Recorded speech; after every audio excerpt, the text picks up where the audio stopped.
After a lot of anticipation and rumors, the AirPods 2 are finally here.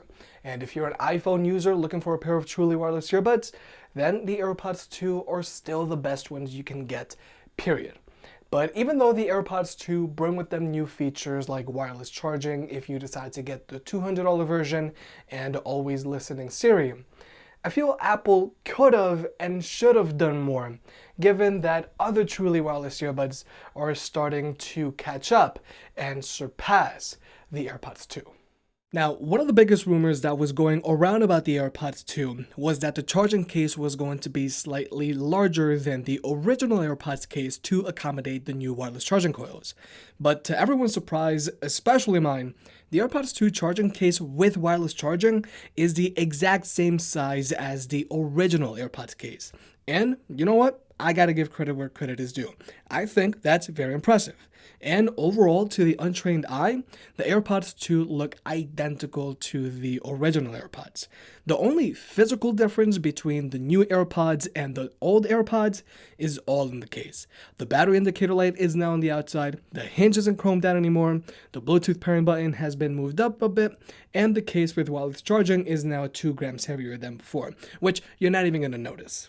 Now, wireless charging on the AirPods 2 is pretty neat and is going to work with any wireless charger that supports the Qi standard. So if you already have a wireless charger for your iPhone, then it's also going to work with your AirPods. But if you don't already have a wireless charger, then you're going to have to charge them up the old-fashioned way. But I found that due to slow charging rates and constant overheating, it took my AirPods 5 hours to go from 0% to 100% battery while on the wireless charger. Whereas when charged with a cable, my AirPods went from 0 to 100 in just 1 hour. So from my experience, if you need to quickly charge your AirPods from a dead battery, then you're better off just using the cable. But still, even though wireless charging on the AirPods 2 is cool and all, I don't think it's a must-have feature right now. The reason why wireless charging on the Galaxy Buds is so awesome is because if I'm ever caught out in public with completely dead earbuds, and it happens a lot, I can just turn on wireless power share on my Galaxy S10 and charge my Galaxy Buds from there. But unfortunately with the iPhone, you just can't do this. So until there's an iPhone that supports power sharing, or until the AirPower comes out, if it ever does, especially since Apple just canceled it, or if you already have a wireless charger, I think you should just pick up the standard $160 non-wireless charging AirPods 2.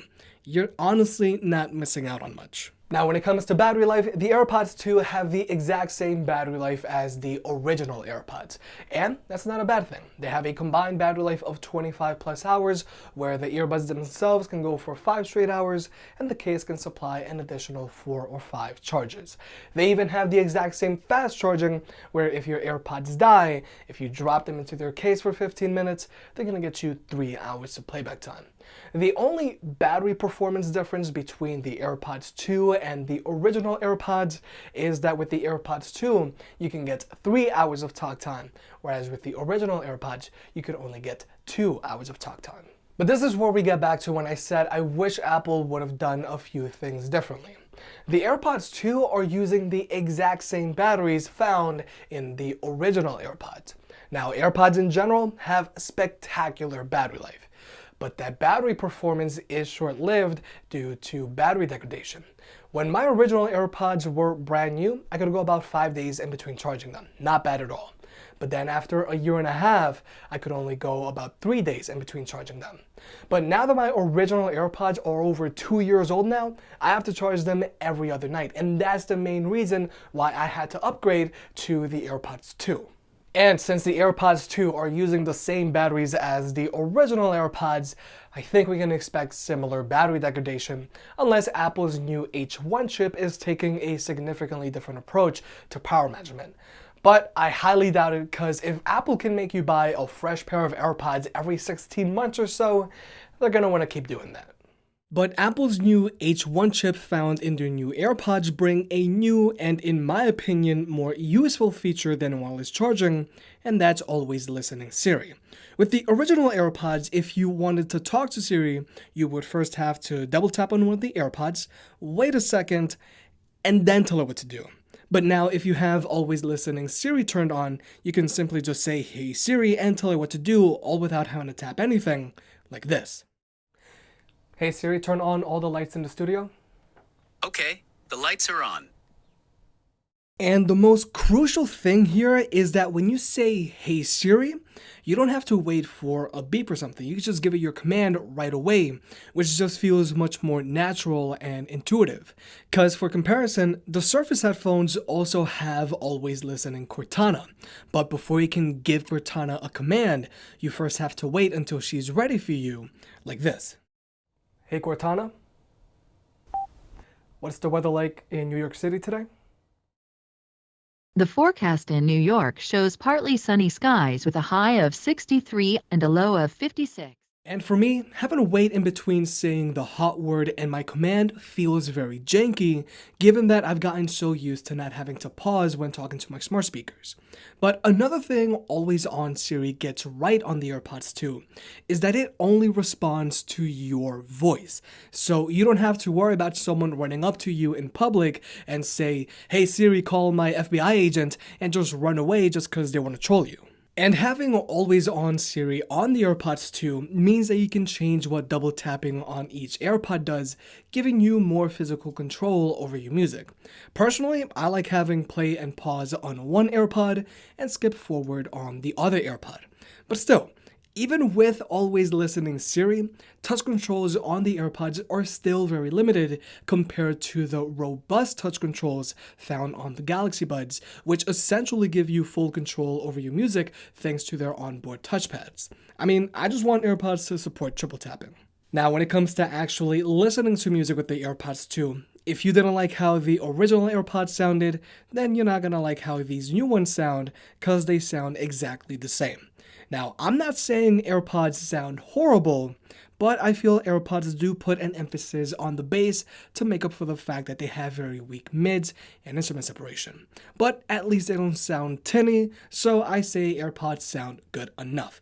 But just keep in mind, I rarely use my AirPods to listen to music. I mainly use them to watch videos or listen to podcasts because there's no latency, and I also use them to take phone calls. But whenever I'm actually going to listen to music, I use headphones. But for those of you that plan on taking lots of phone calls with AirPods like I do, rest assured that these have one of the best microphones in the game. And unlike a lot of other truly wireless earbuds out there, phone calls actually come in through both earbuds, which is good.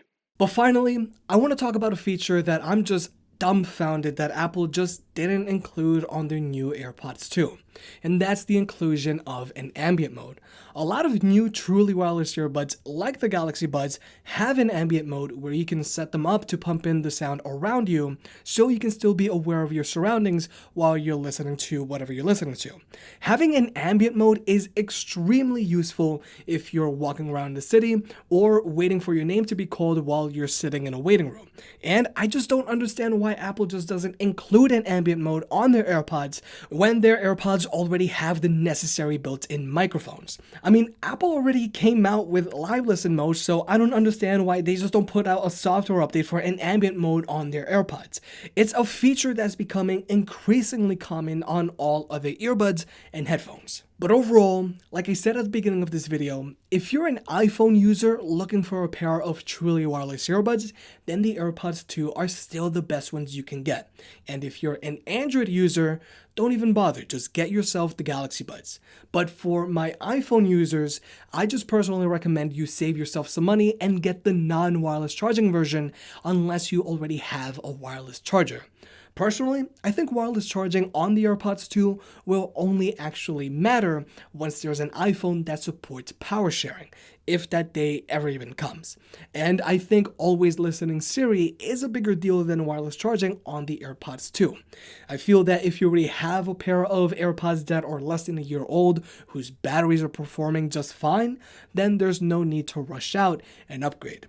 But if this is your first time buying a pair of AirPods, just keep in mind, they're probably gonna last you 2 years. If you made it this far, I guess you enjoyed the video, so hit that like button and get subscribed. It helps out more than you realize. If you want to pick any of the products up mentioned in this video, those will be linked in the description down below, and you can also support the channel by checking out the merch store. But other than that, I'll catch you next time.